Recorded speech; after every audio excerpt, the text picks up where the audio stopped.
On est actuellement avec vous, toujours et encore, voilà. Toujours, ça bouge pas.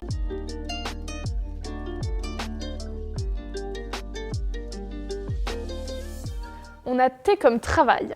Donc tu es une personne très productive, dans le sens de la création notamment. Mais à côté de ça, tu travailles également beaucoup pour les cours et pour réussir la licence, quoi, parce que c'est important les études. Qu'est-ce que tu considères comme étant du travail et comme ce qu'il n'en est pas? Ben, en fait, moi, il y a des fois où, par exemple, on bosse pour les cours ou quoi, et j'ai pas l'impression que c'est du travail dans le sens où j'aime ce que je fais. Oui. Donc, j'ai pas toujours l'impression que c'est du boulot. Il y a des fois où c'est plus ou moins pesant et tu te dis, purée, j'ai pas envie de réviser pour les examens, tu vois. Et là, tu te dis, ah oui, là, quand même, ouais, vraiment, je bosse et en soi, j'ai pas envie. Mais genre, je sais que pour plus tard, ça va être un truc cool, tu vois, d'avoir cette licence-là. Donc, je sais, je me focus surtout sur, tu vois, dans ces cas-là, sur les objectifs. Et après, pour moi, ce qui est du travail, ouais, c'est quand même je sens que le truc, au bout d'un moment, ça me saoule. J'ai pas envie. Mais en fait, en soi, genre, je sais que le cours, tu vois, je le kiffe. La licence, je l'adore. C'est pour le après et même pour ce que je suis en train de faire là. En soi, j'aime pas réviser. Personne n'aime les examens, d'accord? Personne.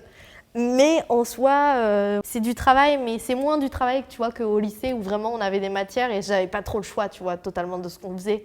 Là, je suis arrivée quand même, c'est déjà une licence où on a plein de matières que j'aime beaucoup. Donc à partir de là, déjà, c'est moins du travail, tu vois, que par exemple au lycée pour moi. Et ce qui n'est pas du travail, par exemple, ouais, je pense que c'est vraiment quand un truc me passionne et que ça dure pas des heures, tu vois. Ce qui pour moi est du travail, c'est étonnamment, c'est même si la photo ça me passionne, ce qui pour moi est du travail, c'est quand j'ai des heures de retouche après mon shoot. Mon shoot, pendant 1 heure je shoot ou 2 heures je shoot, des fois c'est un peu intense, donc oui quand même c'est du boulot. Mais j'ai pas l'impression, tu vois, totalement que ça soit du travail, même si je veux vraiment que ça soit ma profession. Mais genre quand même le temps il passe et tu le vois pas passer, et genre ça je pense à partir de là c'est pas du boulot, tu vois, à fond, en tout cas du boulot pesant et embêtant. Quand je retouche, par contre, tu vois, par exemple, ça me prend des heures et je sais que c'est très long. Mais au final, je sais que je suis trop contente du résultat. Donc, c'est du boulot, mais tu vois, genre pour moi, c'est pas le pire travail au monde, tu vois, du tout. Et ce qui est pas du travail, vraiment pas du tout du boulot, c'est quand je fais rien. Ce qui n'arrive presque jamais. C'est quand je me prends des vacances. Je vais être quand même connectée, tu vois, au réseau ou quoi. Mais genre, je vais vraiment me faire une pause de... On aura terminé notre semestre. Je vais pas me ramener avec du boulot. Et ça m'est pas arrivé depuis très longtemps. Je pense vraiment, quand je suis pas en train de bosser, c'est vraiment quand je pose mon cerveau et que je fais un truc genre juste comme ça, tranquille. Et pas pour les cours ou pour quelqu'un. Donc quand je cherche pas des inspi, quand je regarde pas des films pour la fac, quand je fais pas des allers-retours en voiture, quand ceci, quand cela, quand je suis vraiment chez moi, posée, allongée, tranquille, que je me regarde à la limite une série, mais pour le kiff. C'est assez rare. Peut-être faudrait le faire plus souvent. Peut-être pour te reposer. Là, mais j'essaie maintenant de me reposer, je me repose plus qu'avant, sûr. Et j'en profite. Voilà. Donc bon, tu as raison. Ouais. Yay. Yay. Yay. Yay. Allez. On enchaîne avec U comme utopie. Donc c'est un idéal, une vue politique ou sociale qui ne tient pas compte de la réalité. C'est quelque chose d'impossiblement parfait avec des gros guillemets quand même. Donc comme c'est un idéal, une vue, c'est quelque chose de subjectif. Donc toi, quelle est ton utopie à toi? Alors moi, Et mon pourquoi? utopie, ça serait en gros le monde des bisounours. Dans le sens où... La paix dans le monde. Mais en fait, ça serait vraiment ça.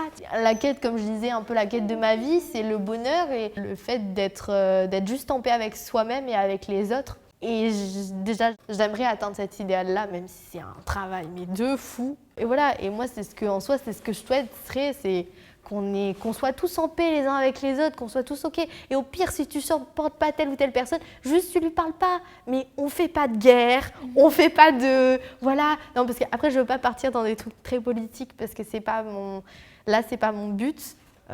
Les problèmes, j'aimerais que la famine elle disparaisse, que les gens aient tous un toit. Tu vois, genre vraiment le discours de la paix dans le monde. J'aimerais tellement en fait que ça soit juste un monde... mon utopie, ça serait vraiment un monde où les gens à peu près s'entendent entre eux. Et au pire, ils s'entendent pas, mais on crée pas de problème. Parce que je pense que personne n'a besoin de problème dans sa vie en plus, tu vois. Qu'à la limite, on fasse, je sais pas, des potages collectifs, tu vois, si tout le monde n'avait pas le budget, tu vois, des trucs tout cons. Mais des trucs où on est juste on collabore les uns les autres, on s'entend pas tous parfaitement, mais qu'il y ait ce truc-là où, ok, on se respecte. les uns les autres, on se respecte en tant qu'être humain. Et malheureusement, c'est pas le cas, tu vois, trop en ce moment. Donc voilà, moi j'aimerais juste ça. Mon utopie, ça serait que tout le monde fasse ce qu'il aime dans sa vie, que ça soit pas régi, on va dire, les projets que tu as ou quoi, par l'argent que tu as ou par le pouvoir que tu as. En gros, c'est comme je le disais au début, c'est en gros le monde des bisounours. Donc ça n'existe pas. Bon, Il faut toujours rêver, il faut toujours espérer que. c'est vrai. On enchaîne ? Oui. Le dernier, V comme vie. C'est beau la vie. C'est beau la vie. L'entièreté de ce podcast et de n'importe quelle forme de contenu audiovisuel se rapporte à la vie. Et en règle générale, la vie elle-même, entière, nous sert à parler de elle-même. Donc, qu'est-ce que tu as à dire sur la vie ?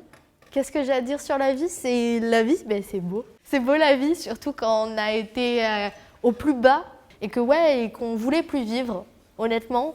Pour, tu vois, avoir ce rapport-là, ben, du coup, à la vie maintenant. J'ai aussi un rapport particulier, ben, du coup, par rapport à la mort, en opposition. Personnellement, je n'en ai pas peur, tu vois, pour moi-même. Ce dont j'ai le plus peur, maintenant, c'est la mort. Pour avoir perdu des gens, j'ai peur de perdre encore des gens. Mais en fait, elle me rappelle à quel point la vie est importante. Donc moi, je me raccroche à la vie. Je fais en sorte de profiter des gens qui sont encore là. Pour tous les gens que je n'ai plus autour de moi, tu vois.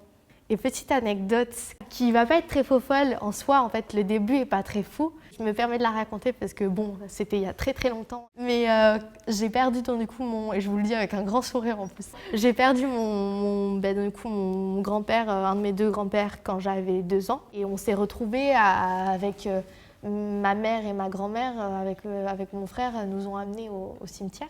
On s'est retrouvés dans un moment de mort. En tout cas, en France, il y a cette tradition-là où la mort, c'est quelque chose de très triste. On la célèbre pas vraiment. On fait une cérémonie, mais on la célèbre pas. Par exemple, ce que j'adore, c'est dans la culture, surtout au Mexique, si je me trompe pas, El Día de los Muertos. C'est le jour des morts et on célèbre les morts. Et chaque année, on fête les morts. C'est une vraie fête et c'est quelque chose de très joyeux. Malheureusement, on n'a pas ça ici et je pense qu'on en aurait besoin. Honnêtement. Et moi, dans le coup, on s'est retrouvés avec ma mère, ma grand-mère ma grand-mère qui a perdu son mari, qu'elle aimait toute sa vie, ma mère qui avait perdu son père, donc quelque chose quand même très, très dur, tu vois. Et elle est au cimetière et moi, petite, comme apparemment de ce qu'on me raconte, hein, parce que je ne m'en rappelle pas, ça c'est les souvenirs que je n'ai pas de moi enfant. Apparemment, j'étais là à le dire très fort. « Oh mon Dieu, quel malheur! Oh mon Dieu, quel malheur !» Et genre vraiment... Tu répétais le truc. Je l'ai dit plusieurs fois. Et ma mère et ma grand-mère, dans ce moment de tristesse extrême, se sont mises à rigoler. Pourquoi elle dit ça ? Vraiment, on s'est mises à rigoler. Pourtant, genre vraiment, c'était vraiment pas le moment. J'étais toute triste, quoi. Mais qu'est-ce qui s'est passé ? Mais d'un coup, tu te dis, on va être ironique et t'as fait ça, genre ? Mais je pense que j'ai voulu être dans le comique, tu vois, jusqu'au bout presque. Et vraiment, c'est rentré dans l'histoire de la famille, là, maintenant. Ma mère, elle m'en reparle et toi, elle en rigole en fait encore, tu vois. Le bon exemple de garder de la vie, malgré les moments comme ça, il y a quelqu'un qui est mort. Je pense que j'ai fait ça histoire de redonner le sourire. Je pense que j'ai dû vouloir faire, tu vois, le pitre, histoire de me dire, purée, tout le monde est triste, tout le monde a l'air de pleurer ou de faire la gueule, tu sais, genre, vraiment, allez, on va faire quelque chose. Je pense qu'on se termine là, on se termine là. Allez, plan, on vous termine, ça dégage. Je pense qu'on a fini pour aujourd'hui. On finit sur une bonne note. Oui, voilà, sur une note positive jusqu'à la fin. On a fini, on n'a plus de lettres. Merci beaucoup Jeanne, c'était très bien, j'ai adoré. On est passé par toutes les émotions possibles et imaginables. Oh oui. Donc merci beaucoup. Merci à vous d'avoir écouté avec mes fiches de présentatrice télé parce que c'est toujours comme ça qu'on fait. Et allez suivre Jeanne sur Instagram, Jeanne d'Or. De toute façon, ce sera écrit dans la vidéo YouTube et vous l'aurez dans les liens Spotify associés au podcast. Surtout, n'hésitez pas à partager la vidéo si vous connaissez Jeanne, même si vous ne la connaissez pas du tout et que vous trouvez le concept sympa. Franchement, c'est cool, ça fait plaisir. Merci de nous avoir écoutés et à une prochaine fois et j'espère pas dans 7 mois cette fois-ci parce que ça fait 7 mois quand même. Donc à bientôt. Ciao. Salut.